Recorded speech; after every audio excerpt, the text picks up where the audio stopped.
Bienvenidos al podcast de Arturo y Silvia Escobar, un matrimonio con más de 40 años de casados y orgullosos padres de 6 hijos que han dedicado su vida a servir y capacitar a las familias en el área de Illinois. Como realtors, su misión no es solo ayudarte a encontrar la casa de tus sueños o invertir en bienes raíces, sino también brindarte información fresca y práctica que sea de beneficio para nuestra comunidad hispana y anglosajona. En cada episodio, Arturo y Silvia comparten herramientas, consejos y recursos para fortalecer a las familias tanto en lo financiero como en lo personal, incluyendo cursos matrimoniales que inspiran a seguir firmes y fuertes. Además, cuentan con invitados especiales que aportan conocimiento valioso para el crecimiento de tu familia y tu futuro. Este es un espacio creado para ti, para informarte, inspirarte y acompañarte en el camino hacia tus sueños. Bienvenidos. Esto es Cafecito con los Escobar, el podcast.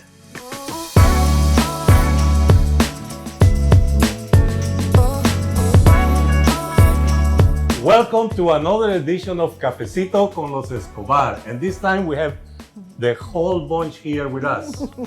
So as we had mentioned last month, this is our 40th anniversary. And so our kids have agreed to be here with us, and we are so happy that they've all been able to make it. It's also my birthday this weekend, so we're celebrating that, and it's just a really special time. And so we actually have today another guest, and that is Gaby Escobar, who is our niece.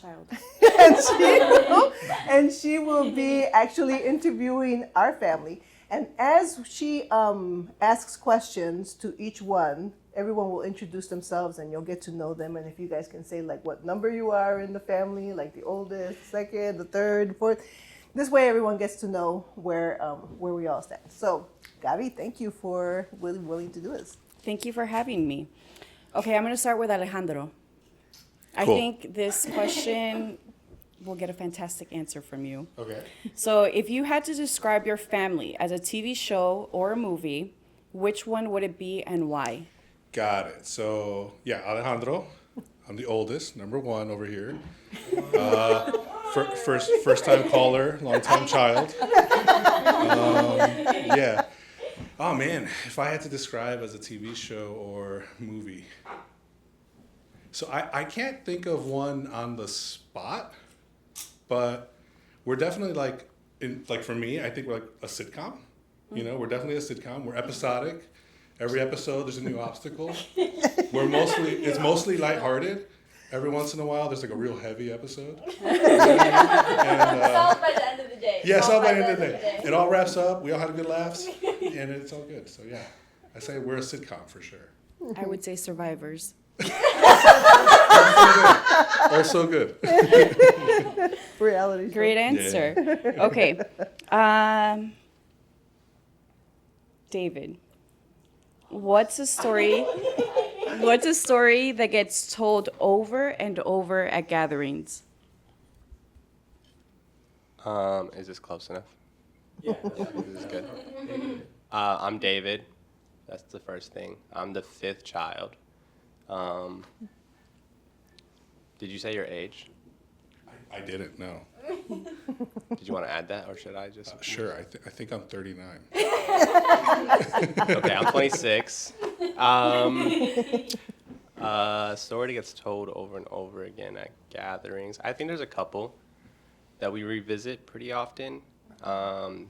There's some like miracle-based ones, you know, like if someone wanted something specific for their birthday and we just happened to get it at like a pantry.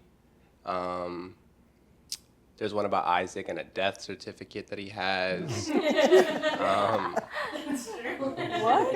There's, we'll tell you later. I don't think we got time for all the stories right now. But I think what's cool, though, about those stories is that, you know, you think you know them pretty well. And I think this is, like, one of the things about being the youngest, is that I always learn more, you know, and I think I know a story. And then I hear more about it, and I'm like, oh, I don't remember that way. Or I didn't know that. You know what I mean? But yeah, I mean, there's a lot of stories. Awesome. All right, guys. We're going to go with Kathy. I know. That's why you never look at the teacher. The teacher should know. All right, ready? Yeah. Was there ever a difficult time in your family that has brought you together? Yeah, bro, every other year. Oh, sorry. I'm Kathy, you guys. I'm Kathy. I'm the 6th kid. I'm the youngest. David just referenced himself as the youngest. And Youngest boy. It bothered you. I would like to say I'm like also here, you know, so thank you for shooting the next question at me. No, but yeah, I'm Kathy. I'm the youngest. I'm 23. A time that has brought us together because it's been hard is like a lot of the time. I think like when you're such a big family and there's so many things happening in the sitcom at once, you know? Like everybody's going through their own thing. Everybody has like their own thing that they're dealing with. And it's just like it's a more intimate version of, you know how people talk about like you have to be nice to strangers. You don't know what they're going through. Mm-hmm. Is still true within your family, you know? So there's 6 of us. There's parents, there's sister-in-law, there's nieces now, you know, and it's just like you actually don't know what's going on in somebody else's apartment all the time.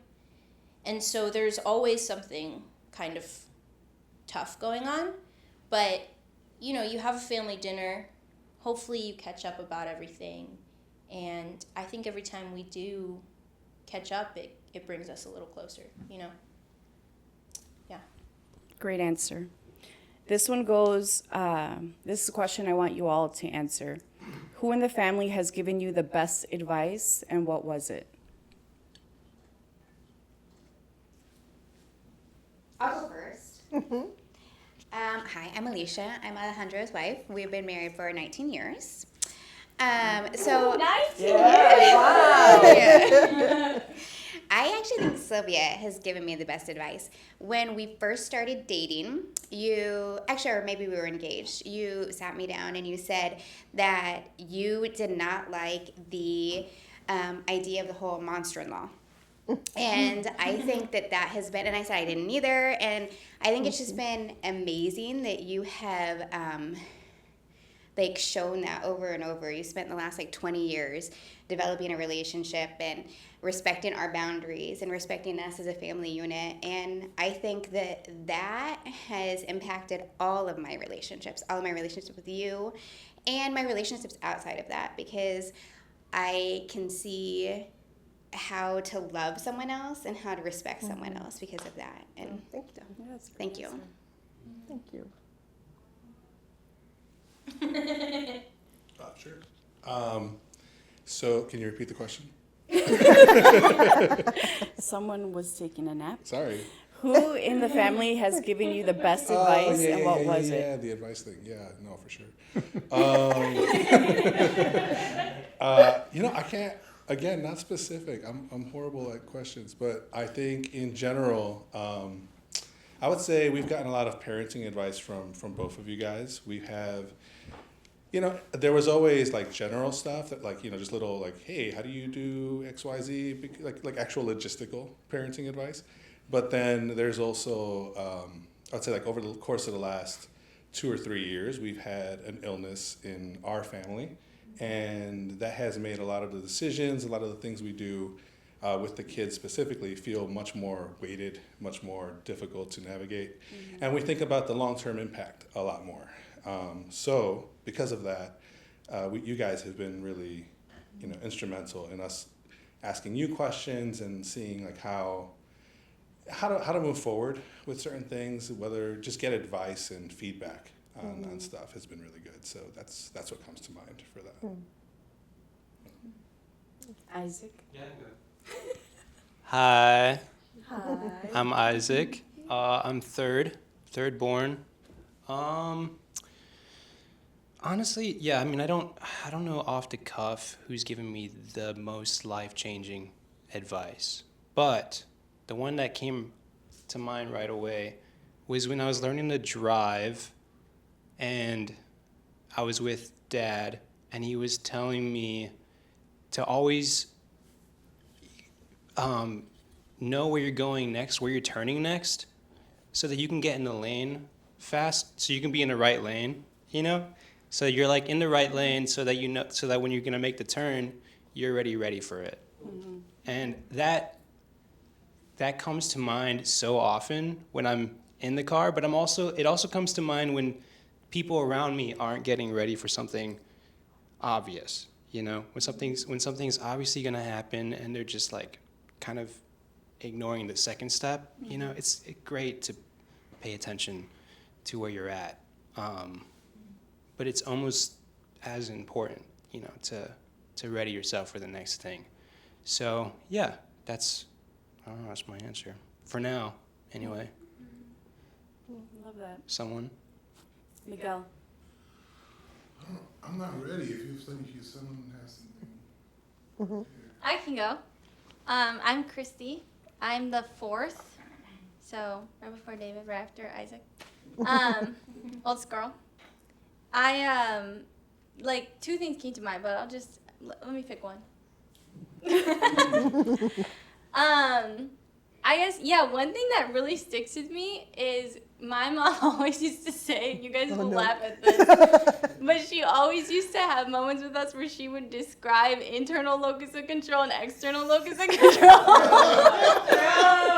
I'm telling you, like, I feel like I knew this like as a 6-year-old maybe, but I feel like it actually does come to mind a lot because, especially, honestly, I didn't really like take this seriously until I moved to a different state, like further from family.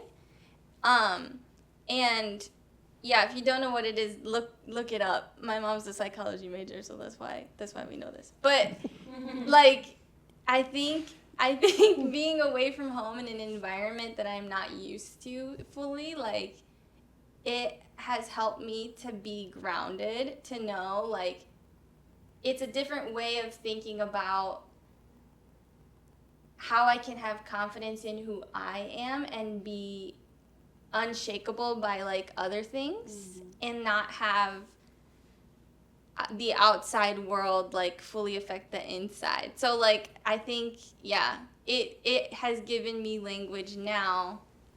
I hated it as a kid because, like, you know, when you're a kid and you're mad, you just want to be mad. I'm like, yeah, David's being mean to me.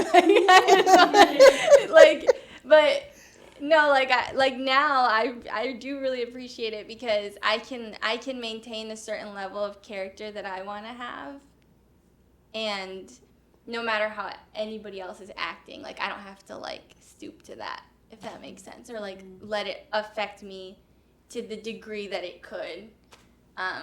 So, yeah, thanks, Mom. Who's there? I'll go, actually. Go for it, yeah. So actually, it's interesting because as our kids have, you know, gone through different stages, I've been learning with them. Mm-hmm.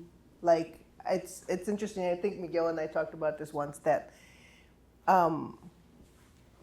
I think sometime that Miguel and I were having a conflict, and I said, I'm going through this for the first time too. Like, as the life stages happen, as parents, we go through it the first time too. Mm-hmm. Like, it's the first time that I'm having one child. It's the first time that I'm experiencing 2 children. It's the first time that we're homeschooling. It's the first time that, so all of these firsts have been watching them and learning from them. And so they challenge me, and not necessarily like, you know, challenge me, but as I see them, that was especially when they were children, it was one kind of challenge.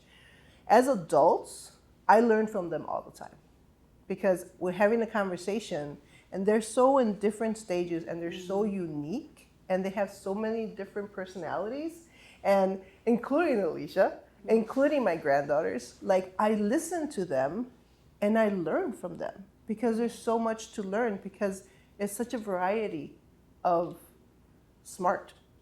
Yeah. So, And I do feel like I learn a lot from them, and they don't always know it, because I just absorb the conversation, or I absorb what I'm seeing them doing, and I just learn from them. So I really, like, they'll say like there's only 2 parents, but there's 7 of them, and I'm learning from all of them. And if I count my granddaughters, there's 9 of them, and I'm learning from all of them. Yeah. So it's really nice. I really enjoy that. Your turn, Tío Arturo. Do I have a turn? You guys can turn his mic on.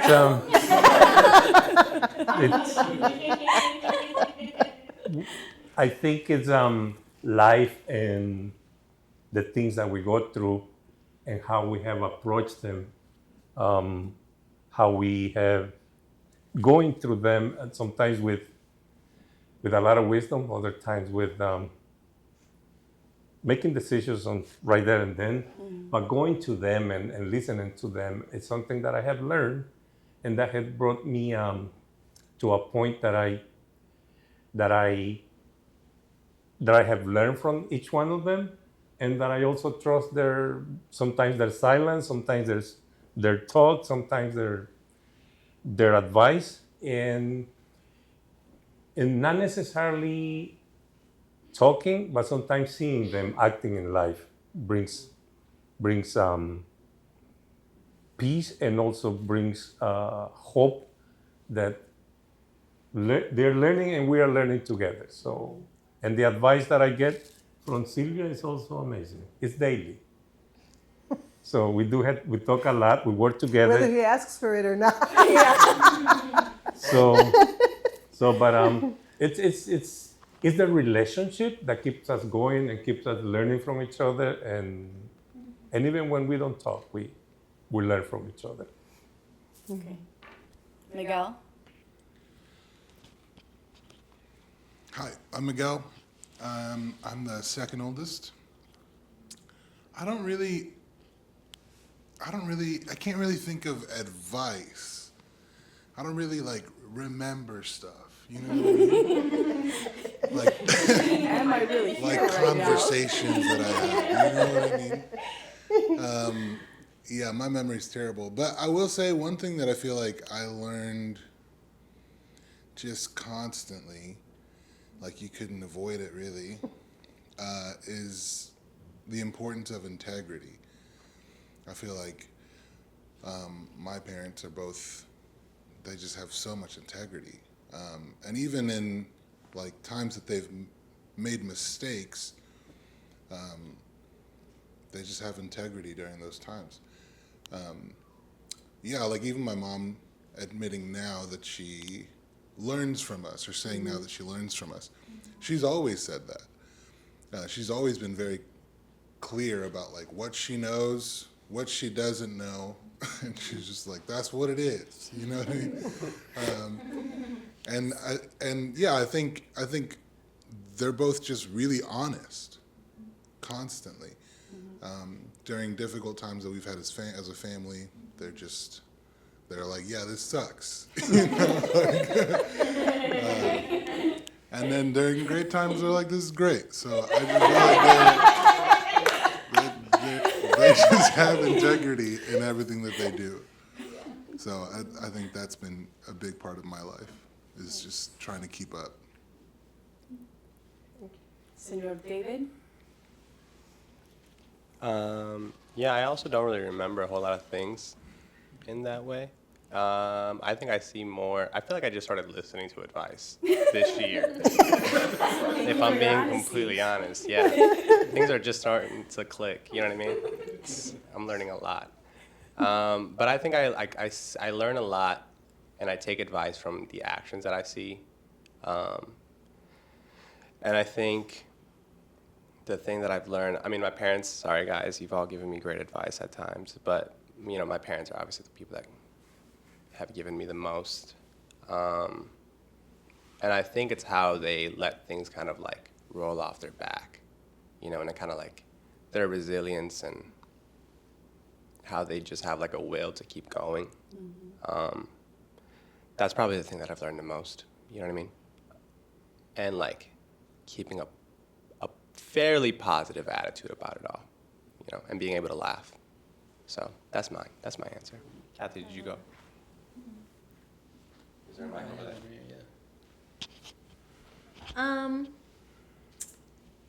Yeah, okay, well, I'm also going to do one of those nondescript answers for you. But the thing is, like, I think I pick up more than specific instances of, like, a one conversation, you know, has been, like, a culture thing. I think my parents are really good at cultivating a specific culture. This is our intention with the way that our house is going to look like, and we're going to follow through on that. We have an open door policy.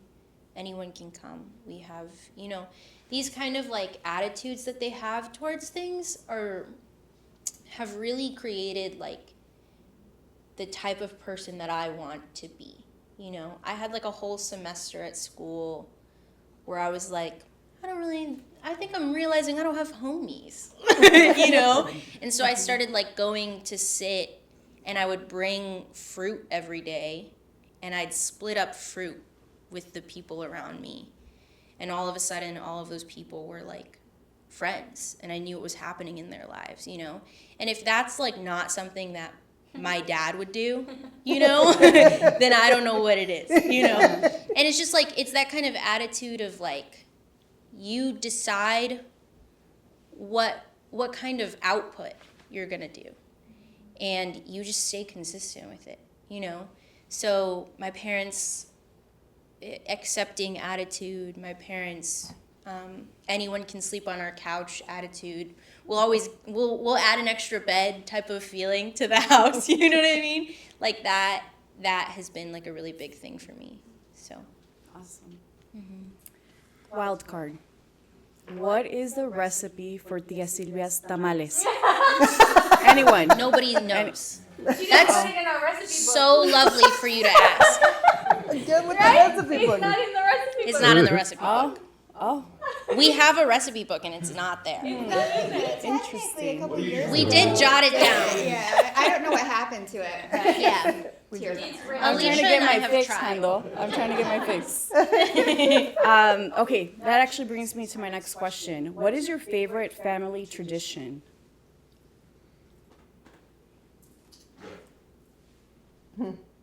Mine's the ornaments. The what? Yeah, my mom does this thing every year. Wait, you said favorite tradition, right? Yeah. Okay, I thought I was tweaking for a second. Yeah, my mom does this thing every year where she gives us an ornament based off of our year and what we like learned or like what we did. I don't know what y'all know what it is. So yeah, that's my favorite one. I don't know. Can you describe it better? Yeah, I mean, it comes with like words to describe how you've grown in the year too, and I think that's part of what's special about it. It's a cute ornament, and also she like says something to like honor your year and kind of close it out for you. It comes with a prayer, Yeah. you know, attached. It's cool. And we always like joke about it too. We'll make fun of each other's ornaments. We do And that make just fun makes of it each real, And it's a good real tradition. family. Yeah, that's a good one. Making fun of each other? Yeah, no, I'll put out the ornament for whoever it is for, and then somebody will guess what that ornament is, and it's always something funny. Like it's always like you did this or you're this or that, and then I have to like. She's given Follow doors that. many times, Yeah. and we'll be like, every year that somebody gets a door, we're like, it's finally your time to go, girl. Like that. You gotta go. Like that. You're on your way out. This is your last Christmas at the Escobar. The skis were another one. The skis that were I gave skis Yeah. out one year, and they were like, "Oh, you're It's all downhill from here. It's all downhill." They're very witty, like they're very witty. That is a good tradition. Isaac, what's your favorite tradition?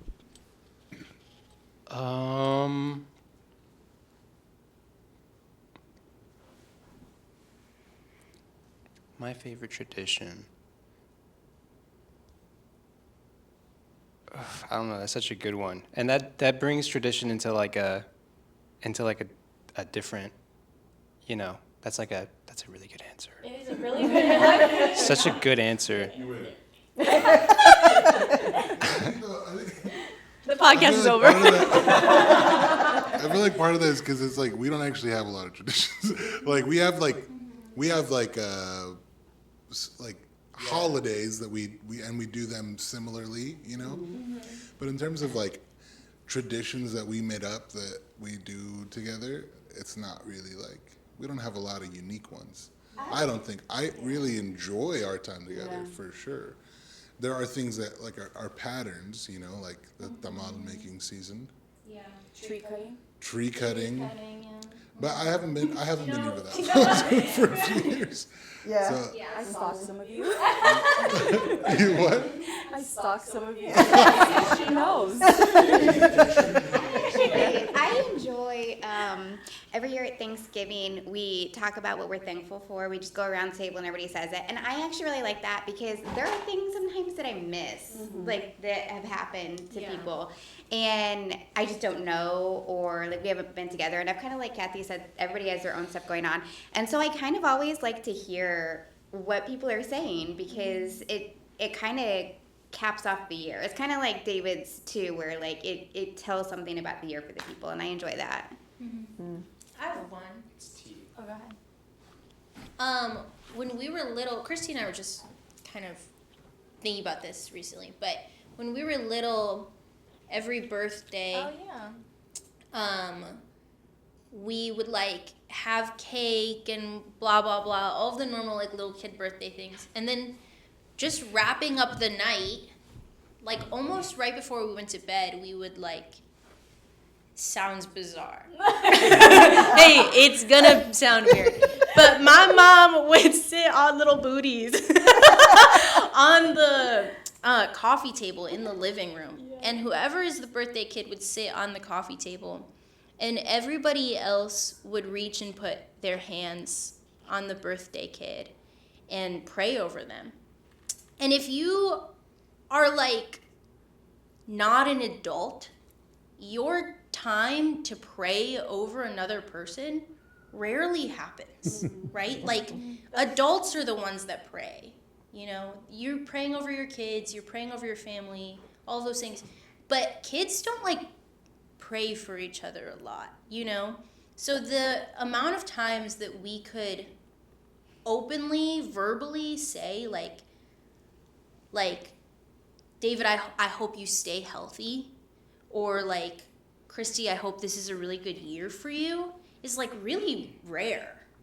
And we would have that one moment where we could pray for each other just on each other's birthday. It was really lovely. I don't even know necessarily when that stopped. Yeah, I don't know Maybe when we it started breaking coffee tables, you know, in our 20s, but We don't do it anymore. but we also don't own many coffee tables that are from the childhood, so maybe that's why. But, yeah. I was gonna say this is not like a tradition, but the time, like right after dinner, before coffee comes out, there's like this window where we're just all sitting around the table, just riffing bits. You know what I'm saying? Like that's all we're doing. We're just riffing each other's bits, and like it's just like that. You're right, it did. But like, and it's just like whatever. Pick one. You can't say ripping bits. Okay, we're not ripping bits. We're just joking. And like, but like that window specifically is like the best for me. Yeah. When we were Yeah. when we were younger too, we used to do that. This is very important. This is actually very important. At the end of a salad, you know. Right. Oh, that's true. At the end of a salad, there's always this watery, salty lime juice at the bottom of the bowl. And somebody was always lucky enough to be able to drink from that. And make a It's so good, and it's Girls do that now. really. Yeah. See, that's what I'm saying. It's really important because it's part of the diet. Yeah. Latino salad. Yeah, with lemon. Yeah, they're small, very small traditions. Yeah. They go almost unnoticed, but they're for sure. most They're, significant. yeah, they're very there. Favorite though. I like that you mentioned. Riffing bits. Griffin bits. I'm gonna get Never that give me a tattooed. microphone. You can follow Christy on Twitter, Riffin Bits, This podcast is my nightmare. Riffin Bits on Instagram. On all platforms. All right. The next question, if I can have. No. What happened? Okay, sorry. What did I miss? Nothing. Did you give him your recipe? Doesn't exist. It does. It's all in I here. know it Our does. tamale day is fake. It's all a lie. She just appears with them. And we all post on Instagram Don't you pretending wish- we've been making them. We don't know how to make them. I'm not pretending. I spent hours of my life making them. I want some credit. But at some point, my mom does ask everyone to leave, and then she actually like adds, the yeah, secret she adds the secret ingredient. stuff, and then we're No like, and then we secret can come back. How has your family changed throughout the years? How has it gotten better? I like that you added the how's it gotten better. Please don't be so negative. Like every year it gets worse. I was like, I've known you guys for forever. I'm glad you picked up on the hint. I have an answer for this one. I feel like as we've all gotten older, we have realized like how we can find like comfort in each other. Like I think you don't know like at least okay, I'll speak for myself. I think this is true for me. Like I think when I was a kid and whatever, I took for granted that we all knew each other and that we all shared like this space together, right, as a family. And as I've gotten older, having this to come back to and to come home to, it feels like no matter what happens, like I always have this. And that's like a gratitude that I think has grown a lot with age, and it like when we all bring that, it like makes us better.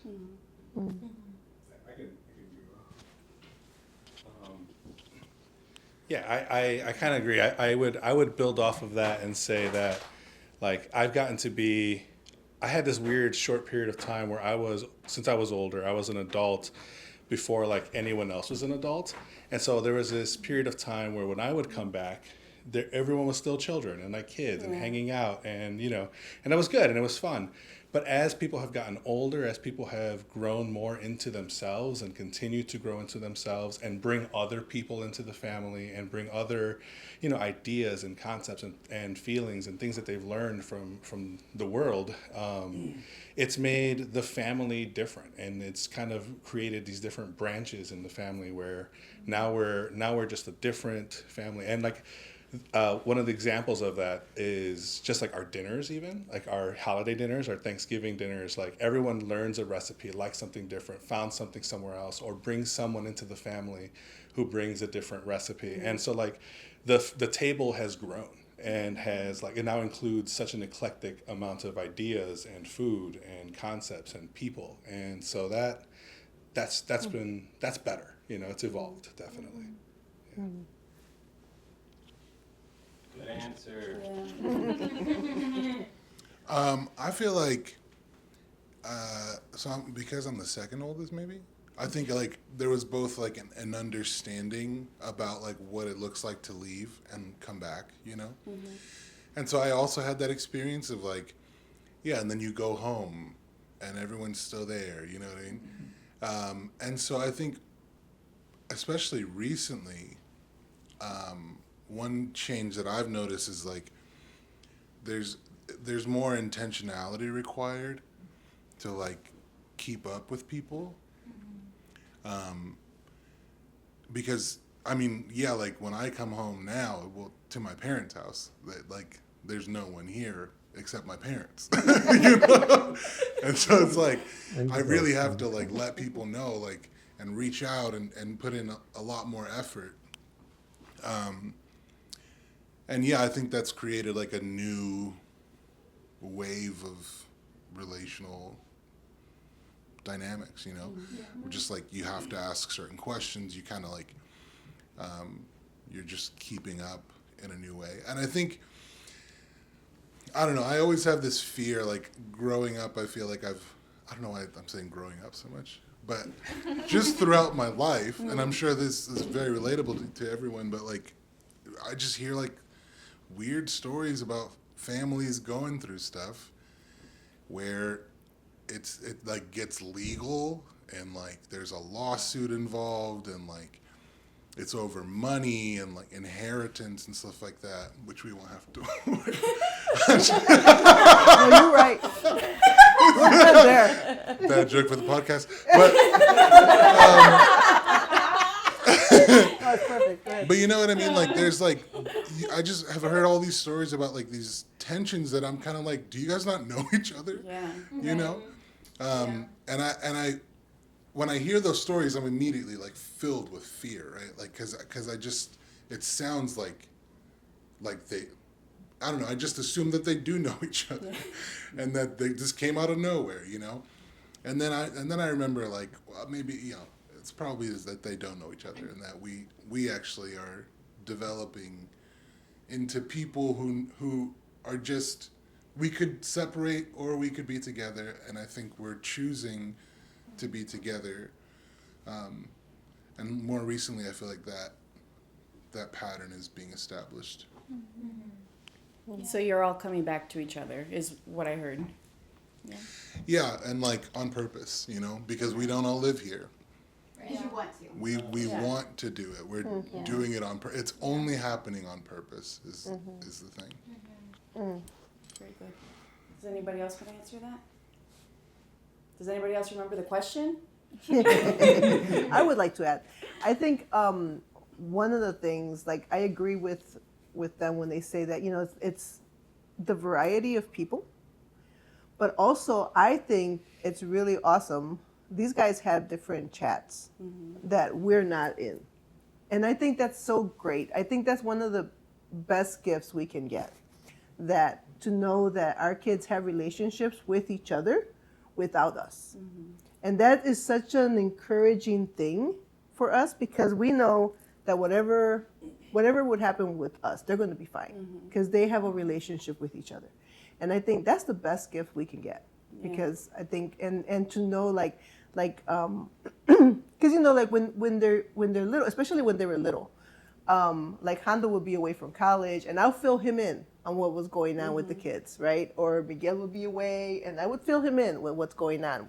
And then at some point it was brought to my attention, I'm not gonna say by who, but it was brought to my attention that they should ask each other instead of me filling them in and then they come with already all the information.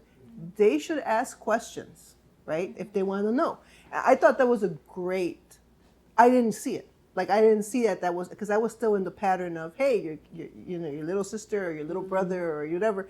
And to get to that switch where like, ask them how they're doing. Ask them how it went. Ask, and so that, to know that they do that now, like naturally, they just go with each other and they ask questions and they wonder and they keep up and all that stuff. That's great. Like I'll find out that, Alex went to help Isaac with a flat tire, and these guys went and they helped David move and stuff. I'm like, we're not even a part of that, and that's awesome. I love that.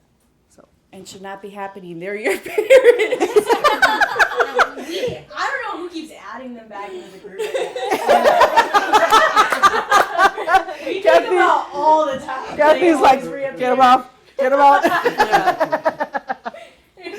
I'm glad that you all talked about just how different you are, and just being your own individuals.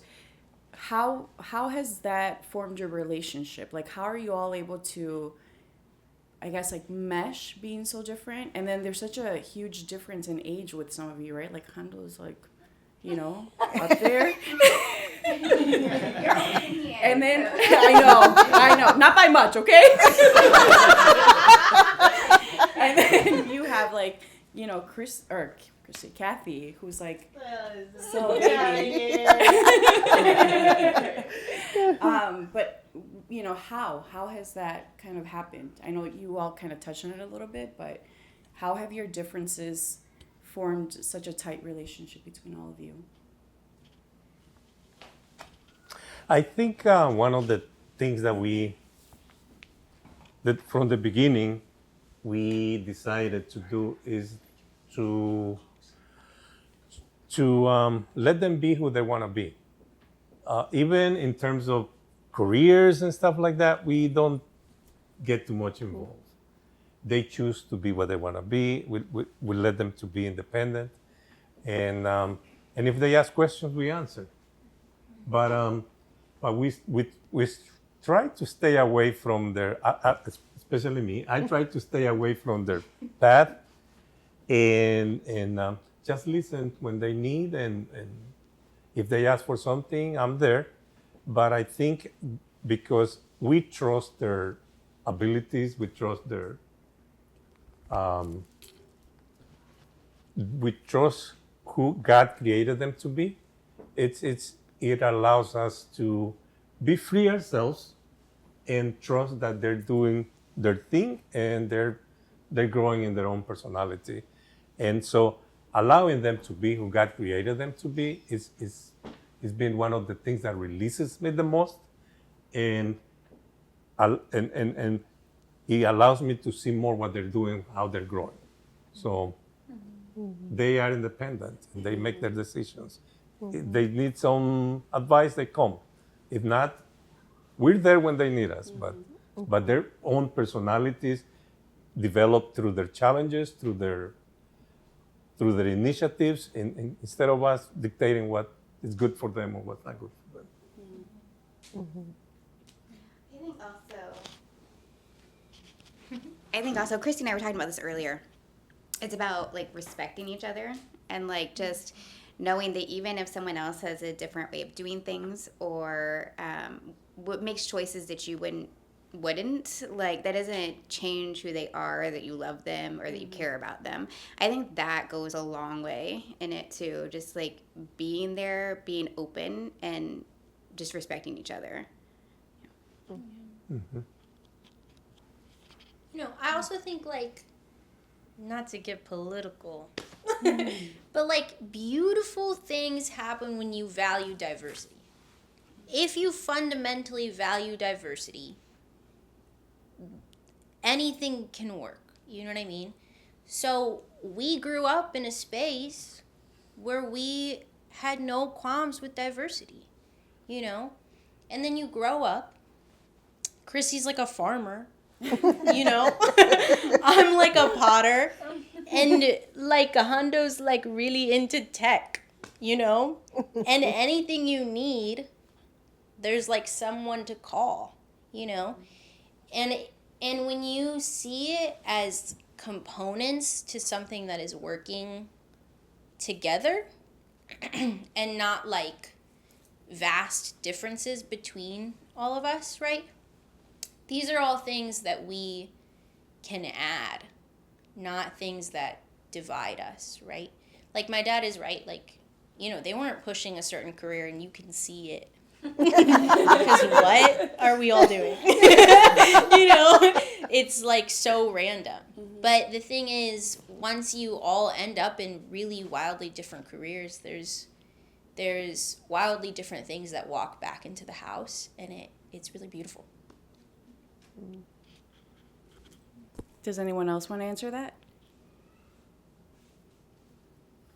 Christy? I like how you're looking this way. What was the question?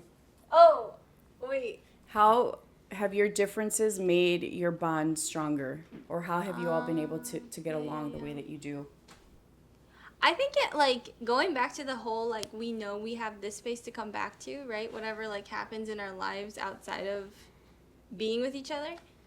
I think it's super crazy to see how we are all different, and yet we've all, in some ways, landed in the same way of, like, thinking or functioning in the world. Like, And we all had like our own journeys to that. I think some of us arrived a lot quicker and sooner than others. I think some of us, it was like a longer season of disillusionment in seeing the world and stuff like that. But we all now have like a common ground.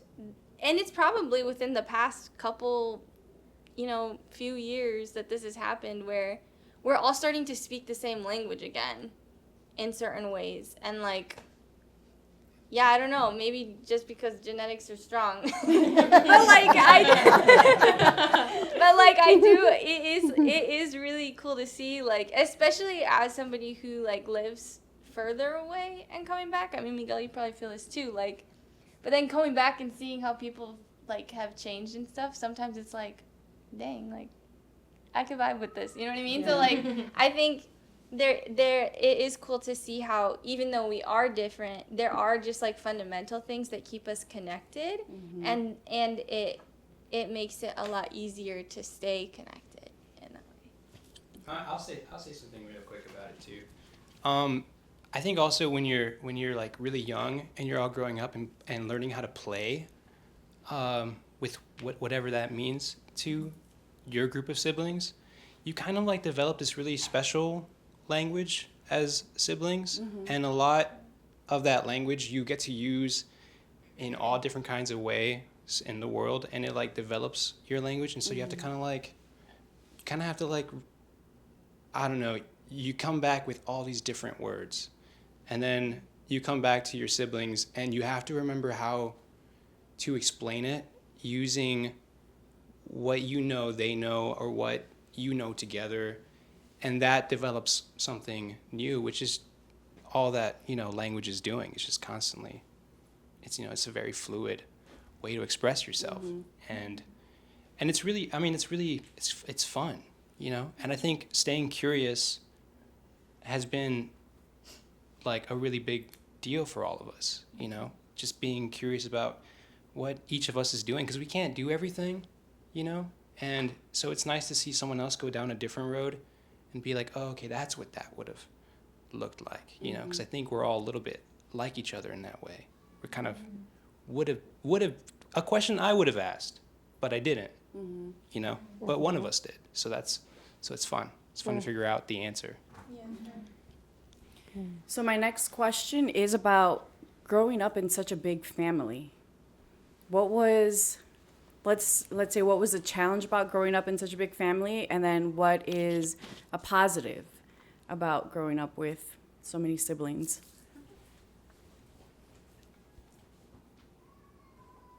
Isaac. Wait, what was the question? He's like, I just woke up from my nap. The pros and cons of growing up in a big family? Or with so many siblings?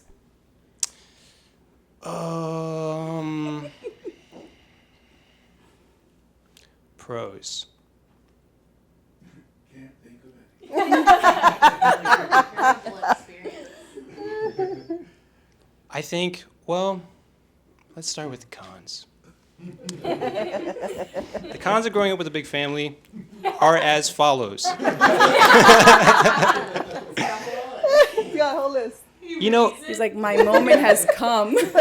Here's the thing about siblings too, is one person does something and it changes the whole house. You know what I mean? One person will like make the rules change, and that's so sweet. It's so sweet when that happens.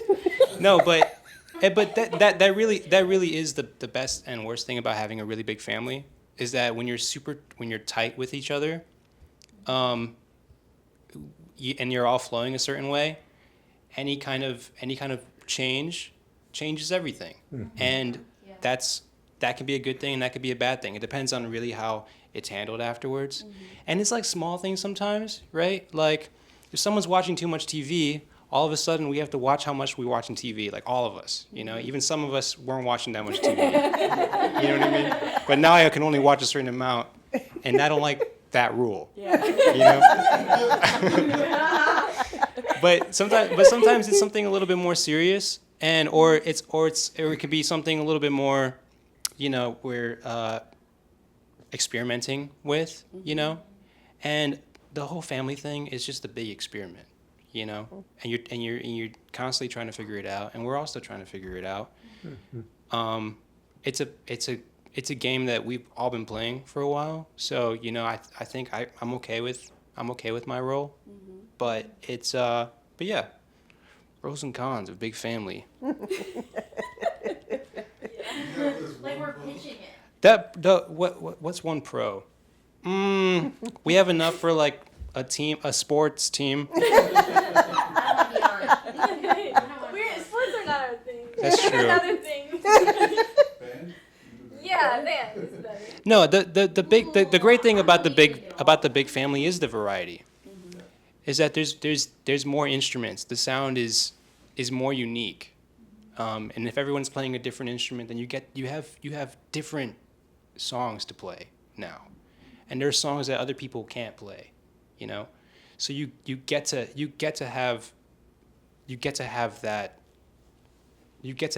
enjoy that experiment in a different way.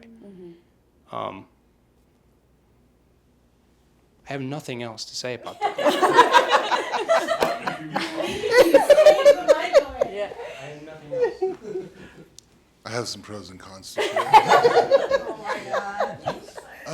Cons are a lot easier to do, I think, just in life. But yeah, nothing is yours, You never have space or time to yourself. He moved to Seattle. He moved the furthest. Yeah, he moved the furthest. I ran away. No, but yeah, I think those things are difficult. Like the amount of sharing, and maybe this could have been solved by if we were rich, it might be different.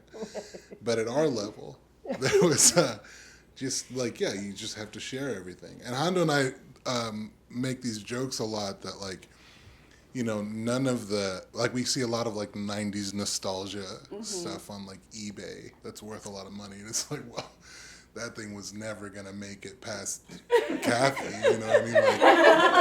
There's no way that little toy could have survived all of our grubby little fingers. I mean, and then occasionally you'll see it, you'll find the thing in our parents' house, and it's this is not worth anything. This has been destroyed, So yeah, there's that. I think those are the practical things. I also think that there's a certain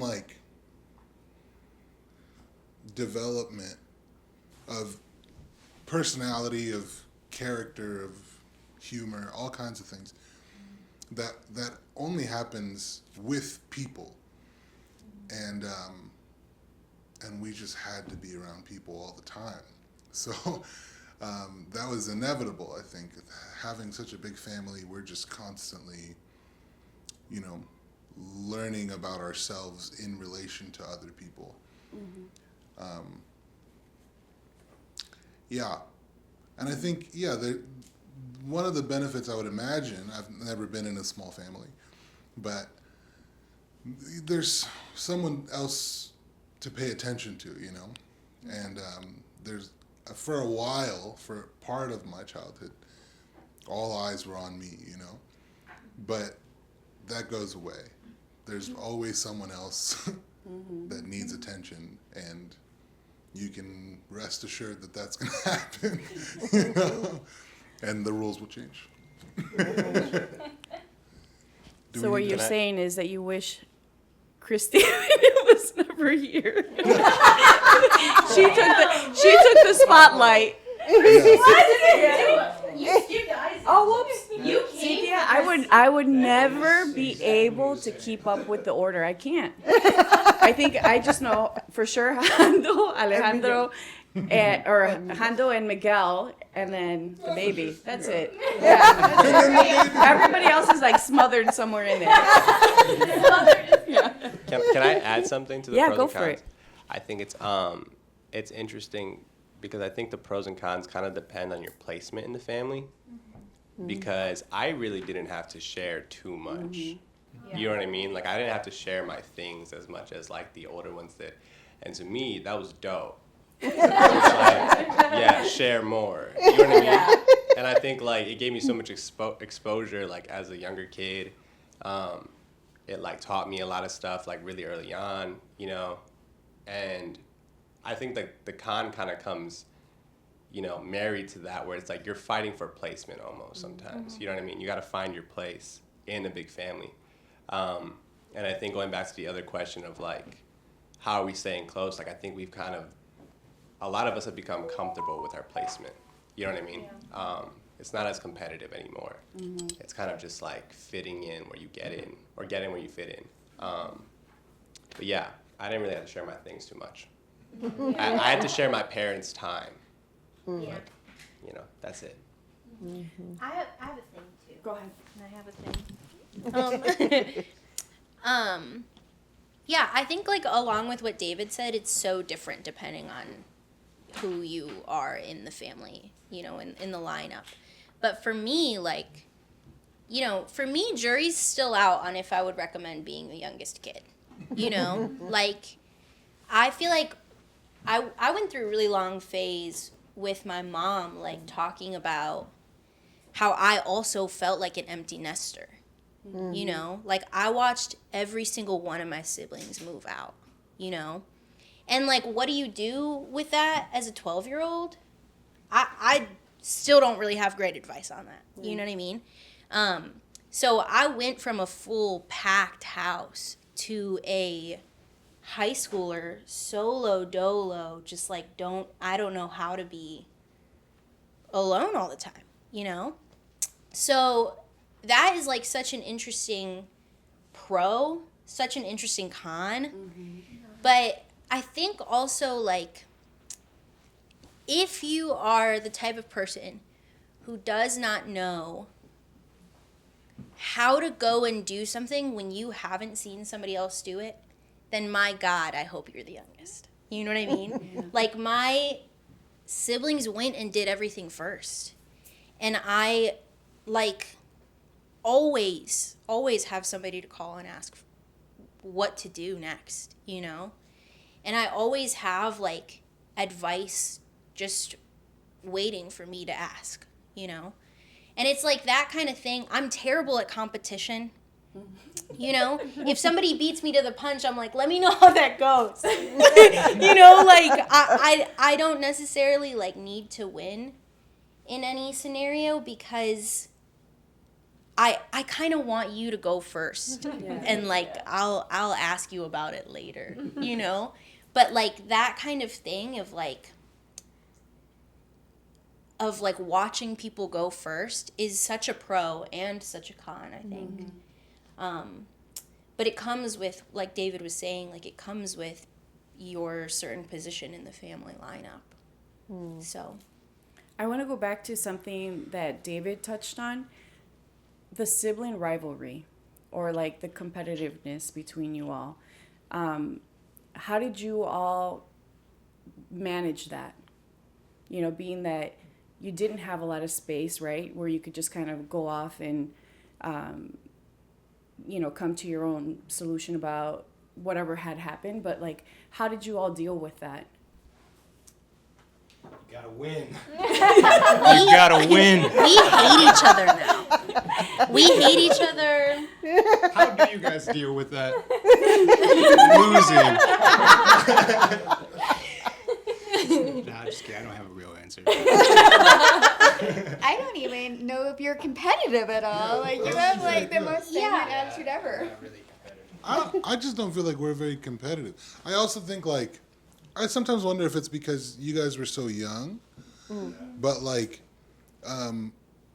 we just never had those types of issues. I mean, like, one thing I feel like y'all talk about a lot is how often you got complimented on how well behaved you were. Now, I think that was partially because of the violent beatings. Oh my God. Not really violent, but there were some beatings. Especially by me.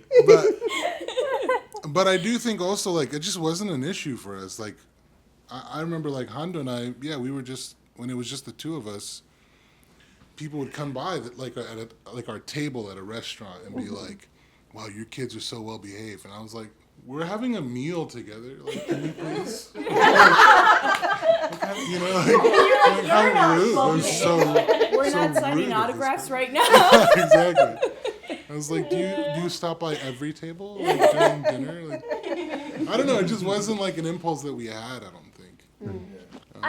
I do think like that there was a certain level, like there are certain dynamics for sure where like there may have been moments in growing up where it was harder to get along with somebody, and then you know it changes and you get along again, but now you don't get along with this person and blah blah blah, you know what I mean? As we've gotten older, those things have gotten like easier, some of them have gotten wrinkled out, you know what I mean, all of that stuff. I also think that having gone through hard times as a family together, and like we talked about already, those things bonding us more, making us stronger together, like there was a level of like us against other things that like really, I think, made it so that even when there was like bickering, like there's infighting, you know what I mean? Like there was also a level of like, yeah, but like outside of this, like you're saying, like, oh, you're so well behaved. There's a level of like, that's because outside of whatever happens here, we know like these are our people and we're, you know what I mean? Yeah.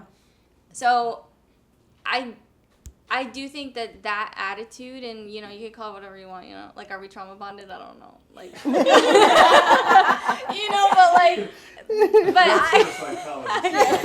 yeah, you're a psychologist, so keep your comments to yourself. Keep your comments to yourself. No, but I do think there's like a level of like that trust that was built outside of the house in each other. Yeah. Made it so that we can like fix whatever is going on.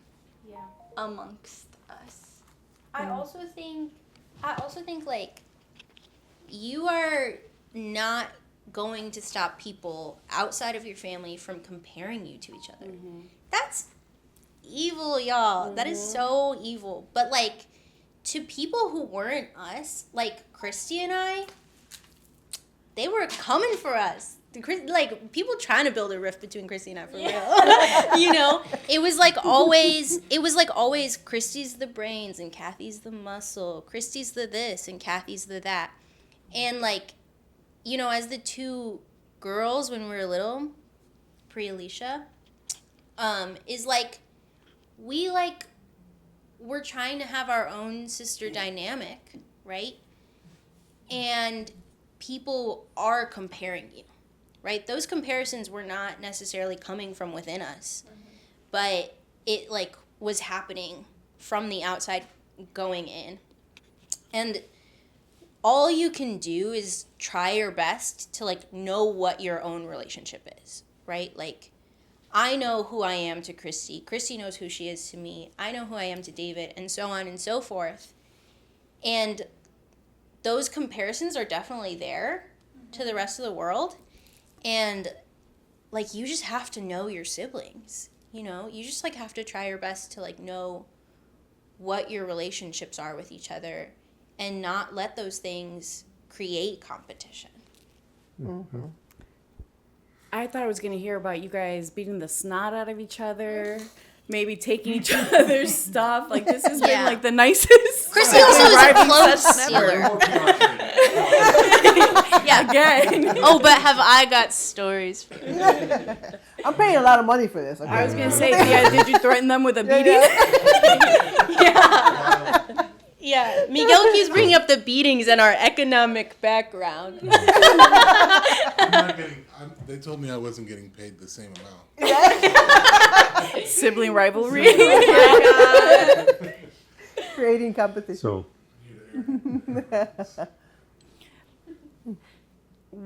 this goes for all of you. What advice do you have for the younger generations in your family? Like Like, what advice would you have? What do you have to offer them? What insight do you have just based on, yeah. Future Like- generations like Well, okay, we'll say, for example, Of your Escobars? nieces. yeah. Yeah, future nephews, nieces. You get the. You want this now? You get it, and now you want it. Miguel's like, don't do it. Yeah. I mean, do what? I don't know. I think one thing that I've been thinking about doing while we've been sitting here is like how, yeah, our parents are mostly just focused on our character and not really much else. And then because they're funny, I feel like we prioritize that as well. As a group, we just make a lot of jokes. We're very funny with one another. You know, what was it? Riffing bits. We're just always riffing bits. I'm at it now. I think it works. But and then yeah, just like we're just really focused on character and yeah, I feel like that's it. That's my only advice probably, now that I think of it, for anyone. It's just like try and have some fun, enjoy some stuff. Like, I don't think, even during our hard times, like, we laughed a lot. Yeah. And I think, yeah, it's just, and still in my life, like, when I'm not here, like, that's just, and to a fault, you know, sometimes people, I'm often informed that the thing I'm making a joke about is not a thing that ought to be made light. It's like, okay. Anyway, yeah. That might be you. He recognizes it. That's my fault. And even like what Christy was talking about earlier about, you know, like managing yourself within a situation and knowing that like you get to determine how you show up and who you are and how you respond. I think all of that is maybe my only advice.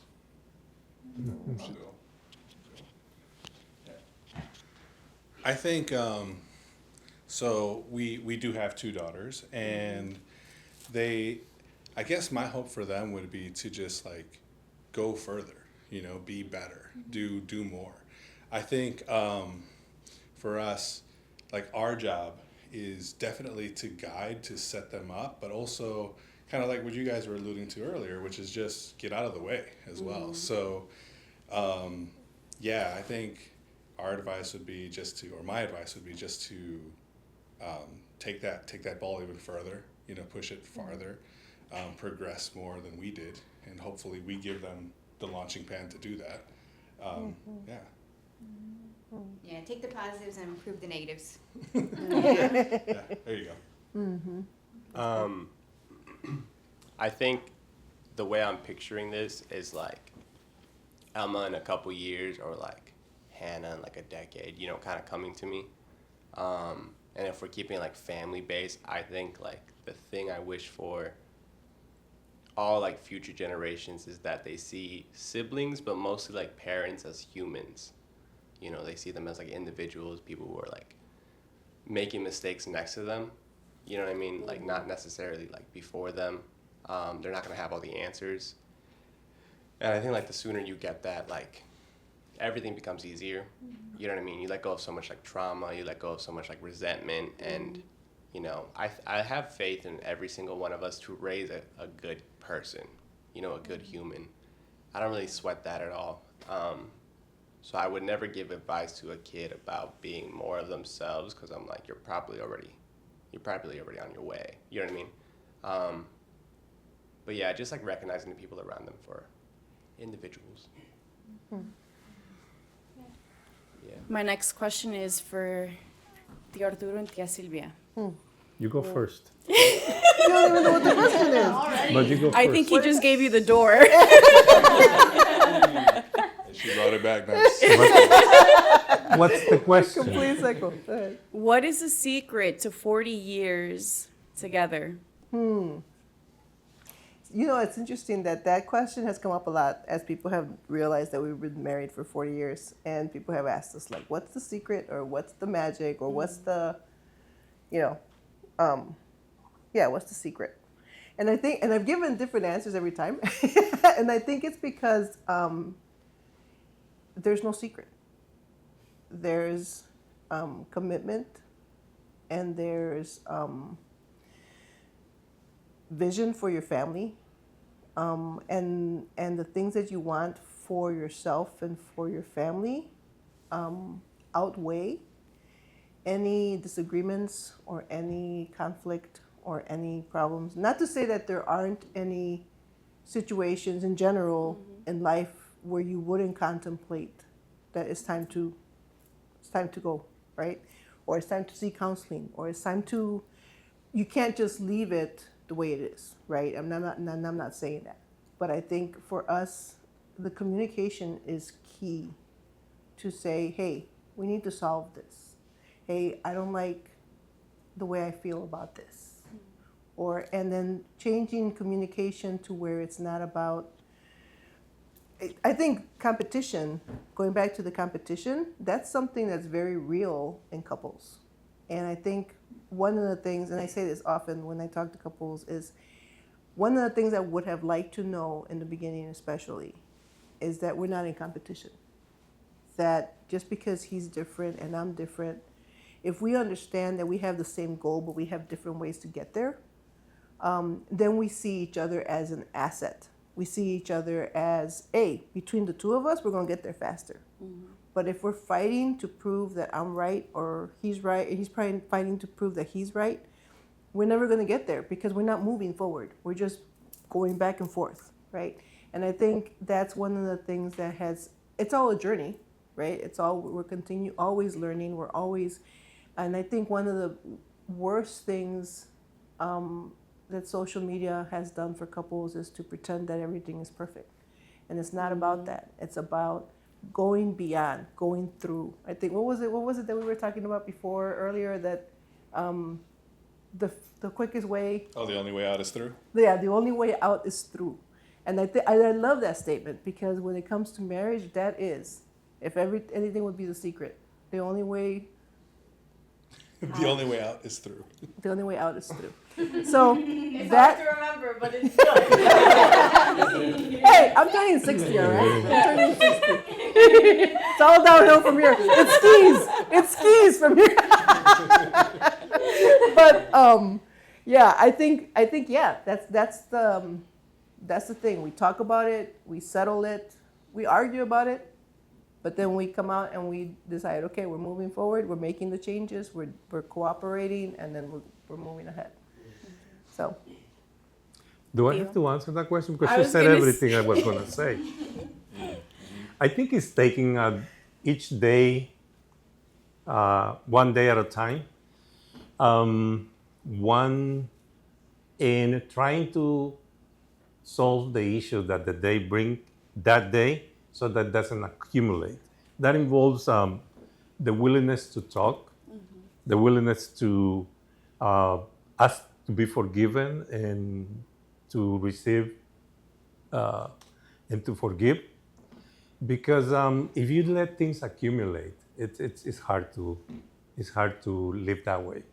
So for us has been part of our, and that was a learning thing for me. To communicate was something that I didn't do much, and it was a learning thing. But that has moved us, even through difficult situations, to the next level each time that we communicate. We ask to be forgiven and to forgive. So don't let things accumulate, because that builds anger, that builds resentment.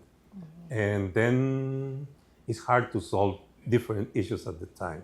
So when you communicate daily, you solve one issue that day and let the other ones for the next day, and then you do it every day. You move forward a lot easier than letting everything to accumulate. How has it been marrying into such a large family? I think I had a unique experience in that, just because everyone was so much younger. So because we were young, and because like there's such a big gap. Really, Miguel was a teenager, but everybody else was kids, and so that's easier, you know, like coming into that. Like they grew up with me here, and so I know a lot of the memories. I was there for a lot of the things, and Kathy like doesn't even have memories before me, you know. So I've been here the whole time. Yeah. That's all I talk about. So that's so different than like I think about that. Like when someone brings someone new, I'm like, oh gosh, that's so intimidating, you know, because it's a full room full of adults, you know, like 12 adults here, and you're like meeting everyone, and a lot of them is very long-standing relationships. So I think it was just like now it's just so nice, and it's just we all bring our own thing, and it's a community in and of itself, and that's just really nice. But I also feel for all of your partners and everybody you guys bring, because that's a lot of pressure. I would be so overwhelmed with that. But yeah, I think it's a really nice experience. And it's weird if someone's not here. Like, you know, like if we are just having dinner with Arturo and Sylvia and Kathy's here, and it's like, everybody's gone, you know, like nobody else is here. It seems empty, you know, when everybody's not here. But I think it's just really wonderful because you have so much community and you get to be a part of everybody's lives. Okay, really quick. I want you to call the name that comes to your head. Who has the shortest temper? David. Most spontaneous. I was gonna say Oh. me too. I was gonna say me. Yeah. I was gonna say me. Yeah. Most spontaneous. Christy. Most creative. Fast, guys, fast. Ooh, what? Yeah, we're all How much time do you have? That's creative. That one's off the table. That's a genetic That's thing. everyone.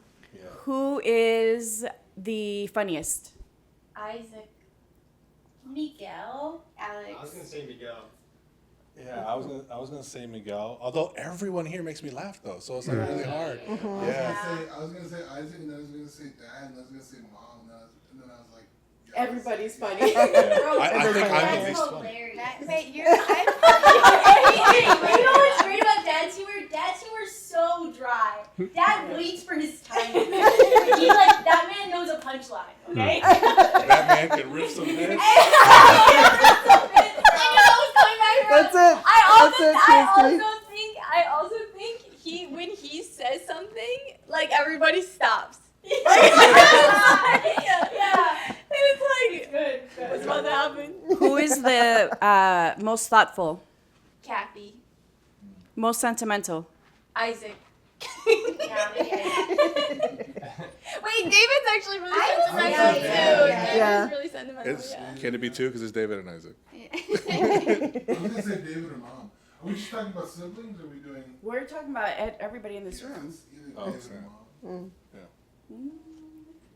Who's a better singer? Miguel. Miguel. Yeah, Miguel. Maybe. Yeah. He's got the best range. Yeah. And power. Yeah. Yeah. But if you've ever heard Hondo sing a Disney song, that is just funny. Hondo can dip into the Disney princess mode. Easy. And change lyrics to Yeah. fit his own Yeah. songs. I He think really excels at that. Christy though. Christy can also Yeah. have some pretty good runs. Yeah. Yeah, she's got the Yeah. chops. Isaac's got some good Yeah. songs Yeah, too. Isaac's got- I just got a soft voice, a gentle singer. Yeah, it is very gentle.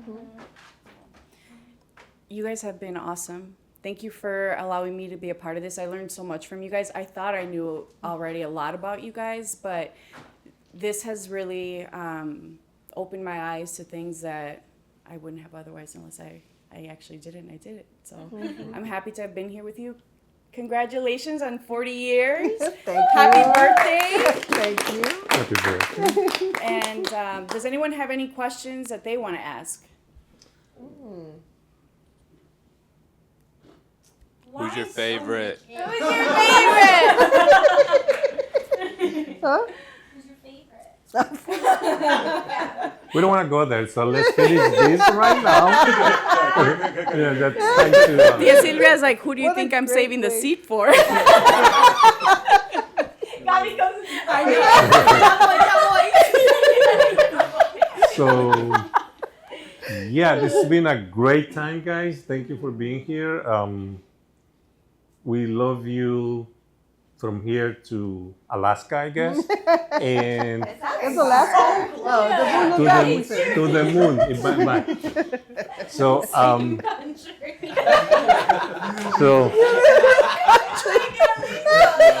yeah. Okay. From here to El Salvador, okay? So it's very far away. The moon, okay, the moon is fine. And thank you, Gabby, for being here. And what's next in our podcast? Oh, wow. Okay, so one of the things we want to remind everyone is that we're actually starting a fix and flip class. It's going to be October 14th. And that one's going to be on Zoom. It's going to be in English. So we hope that you can join us.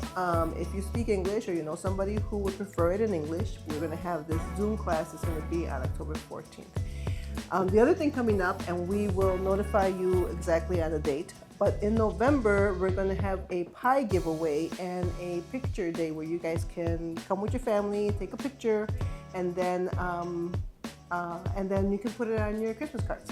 So that'll be a free pie and free portrait, family portrait. It's gonna be nice. Thank you. And also the 27th, we have the September 27th. September 27th next week, Saturday from 10 to 12 in Schaumburg. The information will be on our media. We have the lead from your rent.